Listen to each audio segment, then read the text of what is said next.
But right now, Chris Wittyngham is going to join the show. He's a friend of the show. He's a soccer broadcaster for CBS and MLS Season Pass on Apple TV. And Witty's going to be broadcasting the U.S. men's national team semifinal game versus Panama.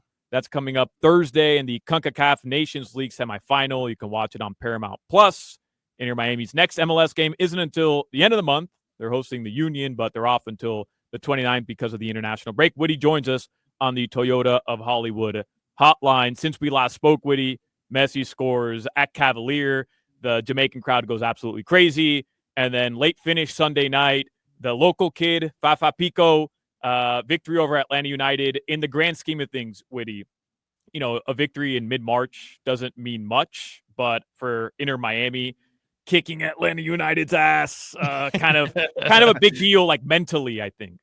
Yeah, classic revenge game, just because of how they went out of the MLS Cup playoffs last year, with Atlanta being a team that really had no business being anywhere near Miami, and all of a sudden beat them in a 3-game series, which just should never have happened. And so even though Atlanta completely reloaded in the offseason, they're a much different and a much better team now. Miami able to get the victory, and you saw Lionel Messi play 90 minutes, but then the talking point after the game is that he's not healthy again, and he's going to miss international duty with Argentina. But you're right. In the short term, not only was that victory in MLS big, they're now top of the Eastern Conference, but also I love the scenes in Jamaica when they were playing CONCACAF Champions Cup against Cavalier. 35,000 people. There's some great videos, if you want to find them on social media, of the crowd. Oh my God, he's going to play. He's playing. He's coming into the game. And then he scores the goal. And in theory, they're there to support the team from Jamaica, but they were all there to see Messi score, and he delivered for them. So some cool scenes both in Jamaica and in Atlanta. Witty, where does Messi stand in all-time soccer? We were joking about it. I think we got away from it last week when you were on, where Here we go. Maradona and all these guys. Where does Messi really stand? Cristiano Ronaldo and all these guys, even guys I know their name. Where does Messi stand in all-time soccer? Well, depending on who you ask, number one. And I think it sort of depends on what era you come from. I do think that there is, in some ways, a poor job, I think, by the sport to preserve its history. There aren't really a lot of Pele YouTube videos you can go and watch and say, oh my God. And we don't really have a way to compare the context of the level he was playing at the time versus what we see now. Same thing with Maradona, who obviously won the World Cup and had these unbelievable individual performances, but also maybe didn't have the longevity, didn't have the kind of career that he should have done for both on the field and off the field reasons. So I think it sort of depends on who you ask. If you ask an old head, kind of like how you'd ask someone who was around for Jordan's Bulls, you'd go, there's no one better than Jordan. There was no one better than Pele. There was no one better than Maradona. But I think the people that have been around and watched football for the last 30 years would say that Lionel Messi is the greatest player of all time. And they'd have a rightful argument to that. He has now won the World Cup. He's won the Champions League a number of times, won a bazillion trophies, more than 40 over the course of his careers. And just by watching him from the eye test, you just go, there's no one who can do what he does. Witty, in a lot of weird ways, it's similar to the Jordan LeBron debate. And I'm not trying to do MJ LeBron with you right now, but like I talked to my dad who grew up in Uruguay, like Maradona is God. There's nobody who will ever eclipse Maradona because of the legacy that he had and because of the way that he did it, the swag, the way he kind of built or took South America over to Europe and just like capitalized on everything. But Messi, longevity, the different places he's won, like in a lot of ways, it's similar to MJ LeBron, and young fans are going to say Messi, and older people like my dad are going to say Maradona. And the funny thing is I also think that Ronaldo is kind of a comp for Kobe, because there is just like this cult of people that just like a certain kind of athlete, which is very self-assured. I do everything on my own, Mamba mentality, CR7 mentality. There is kind of this very similar comp as well, where I really don't think that Ronaldo has his place at this table. I think Messi, Maradona, and Pele are a little bit of a level of above, but Ronaldo's going to maybe at some point, if he keeps going, maybe hit 1,000 career goals. He's going to have accrued a number of statistics. Obviously, he's won the Champions League a number of times. I don't think he's quite there, but I also think that there are just a group of people, the Portugal fans, Real Madrid fans, people that just like a certain kind of strutting, arrogant, cocky, self-assured kind of guy that I think people are very attracted to him in the way that they are attracted to Kobe. I think there's a real overlap in those Venn diagrams. I know that Ronaldo did not have anything to do with the actual making of it, but you cannot have a statue of yourself that looks that way and be considered the best to ever do it. But on Ronaldo, do you ever see him potentially coming stateside to finish out his career? Or is he just going to finish off where he is, where nobody's paying attention?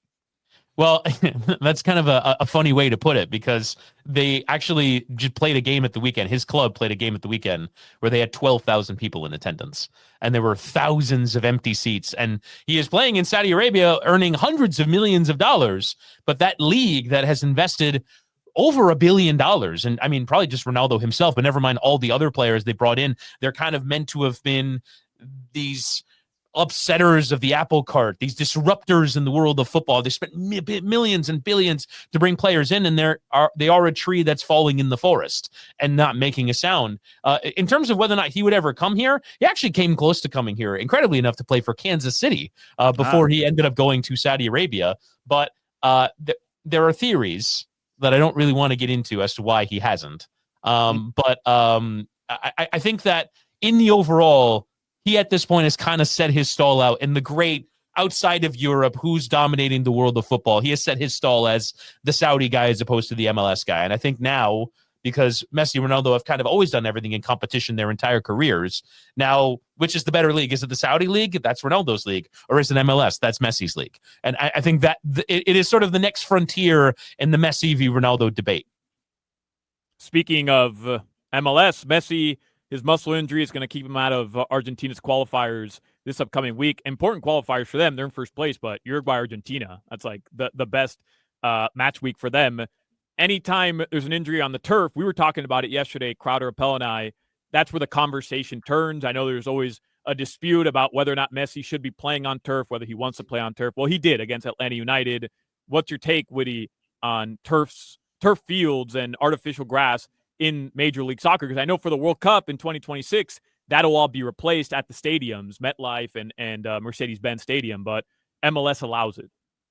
Yeah, and it's only in a few places. It's really only the indoor stadiums and the stadiums in the Pacific Northwest, and I guess now New England and Charlotte. So I think it's only 5 or 6 teams that still play on turf out of the 30. So it's generally a good record, but I mean, you look at the president of business operations, Xavi Asensi, put out something on Instagram that basically said, that this turf is exploding brain emoji. It was really bad. Like, there's good turf and there's bad turf. Honestly, for me, and watching the game, it kind of looked like it was being played on carpet. It looked like it was like sort of a level of turf that was bad. And I understand why a lot of people argue against it. Obviously, people will make their judgments based off the fact that he got injured. I personally don't think that it really has anything to do with the fact that he got injured. He played 90 minutes and he looked to be okay. It just seemed like something that has kind of been nagging him for a long time. He just kind of has to get over. And I do think that a trip across the world and 2 incredibly difficult international games against Uruguay and Brazil might be a little bit beyond him at this point. So I think in the overall, it's difficult to have natural grass in an indoor facility, but I mean, even the NFL players have been asking for this. I think Cooper Kupp is one of the NFL players that's been most on the more NFL teams are moving towards artificial rather than natural grass. And the sport, either sport, whether it's American football or football, are not better with the artificial surfaces. I hate that you call it football and American football, because I play football with it, but it doesn't, like, the size. I played in Wembley when the first international game, we played over there, and we went out and we could tell the grass is different. Like, it's lighter, it's more slippery, because even the celebrations when they run and them little itty bitty jokers that are the size of Gatorade bottles slide 116 yards when they score a goal. Like, is it a bigger deal football than American football? Because I saw a difference when I did play in a soccer stadium. Yeah. Well, I think in some ways it's the surface is part of the game, whereas it isn't really in American football. You can kind of play on mud, you can play on sand, you can play. It's not.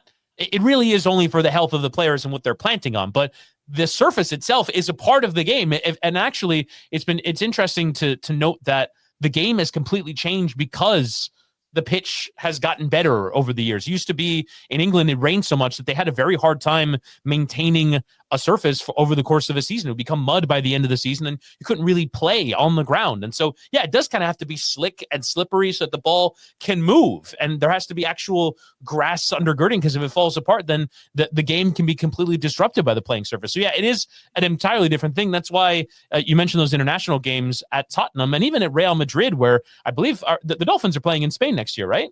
I believe so. Yeah. So they're going to play at the Bernabeu. And basically what they did is they have like a 5-story pitch, and they have an artificial one, which they bring up for the NFL and for concerts. And then they move the grass one down, almost like down a grass elevator, and it goes down, and that's how they do it. So that is what they will use for the Dolphins game, is because they want to have an artificial stuff so that they don't ruin the natural one, because it has to be completely different than an artificial surface. Nothing better, Witty, than when you used to go to you used to go to football games, American football games, and you'd give us like a little pitch evaluation prior to every single game. Yeah. I would always ask, whenever Crowder and I were doing Dolphins pregame, I'd always, hey, how's the surface looking like?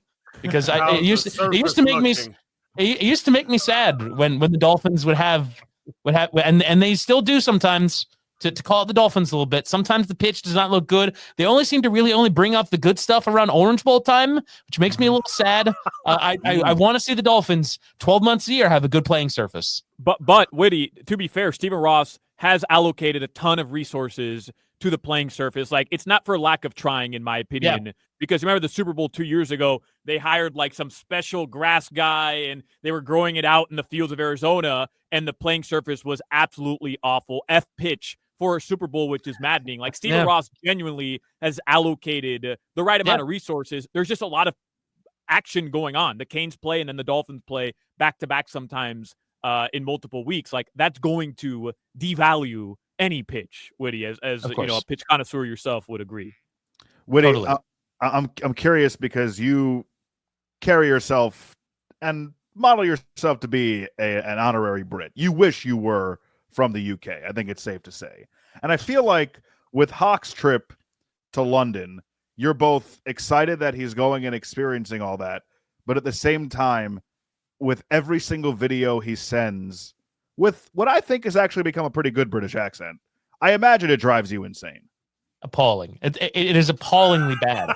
It is a horrific British accent that he is doing, and somehow it gets worse. Yesterday he sent us a video and was like, you sound like Rodney Dangerfield. You're getting nowhere closer to the actual British accent. At least like listen and try and take in. I will say though, there is no part of me that's jealous. There's no part of me that's angry at him. I think he is finding as compelling what I find as compelling when I watch the Premier League or I go to London, and it's like, this is so great. I kind of want to model myself after. There's so many words that they use that we don't use, and the accent just sounds so exotic. And you're just like, can I be a part of this? And so, yes, I have definitely taken on parts of it. I use the word sometimes. I'll do my fake British accent when I watch sport, but it's because it's so compelling. And I completely understand why Hawk has fallen head over heels for British culture. When you watch sport? Yeah. Sport. That's what they call it over there. I'm sure Hawk is going to come back and saying we're hosting we're at a sport radio station. That's how they say it in the UK. Witty, when Hawk gets kidnapped or beat up, or somebody over there doesn't like, are you going over there with us to get him? Because we're already ready to go over there and get him, because somebody's going to beat him up or kidnap him. Yeah, I imagine they don't find the accent as humorous as he does. They would definitely find it much more patronizing than anything. What could possibly? No one says governor, by the way. No one says governor. No one in the UK has ever uttered the word governor in their entire life. What could possibly be upsetting about this? Oh, I'm thinking about double-decker bus. Oh, I'm thinking about stopping in and get a little nip before high tea. I just want a little nip. A little nip before a pint. Hey, I gotta tell you, I don't get any respect around here. That's what he sounds like. I get no respect. No respect over no plenty. The U.S. men's national team semifinal game in the CONCACAF Champions Cup. Panama, U.S. men's national team, Paramount Plus on Thursday. Witty, thank you very much. Oh, CONCACAF Nations League, by the way, the semifinal, not the Champions Cup. Witty, thank you very much We appreciate you. By the way, I drove by the airport Sunday stadium, Miami Freedom Park, Inter Miami Stadium in Miami. There's a shell of the stadium, like you could see it. It is off the ground. So that's exciting. Definitely check out the videos on YouTube and on Twitter. It's I mean, you can see that it will be ready for next season without question. Yep, it's looking good. Witty, thank you very much. Have a good broadcast on Thursday. I genuinely enjoy these soccer chats, and I'm sorry that Crowder's first question was Messi or Ronaldo, but we'll work on it. Okay, we'll work on it. But that's like, that's the good sports radio stuff. That's what we're here for, is to do some classic debates. I like it. I didn't know how good he was. Everybody He's brilliant. Like, go on YouTube and search Lionel Messi highlights and be mesmerized for 10 minutes. It's Maradona guy. Y'all say his name and Maradona. I don't know how y'all say his name, but I'm learning. Yeah, I'm learning about him too. Chris Wittyngham, thank you very much. We'll talk next week. No problem at all.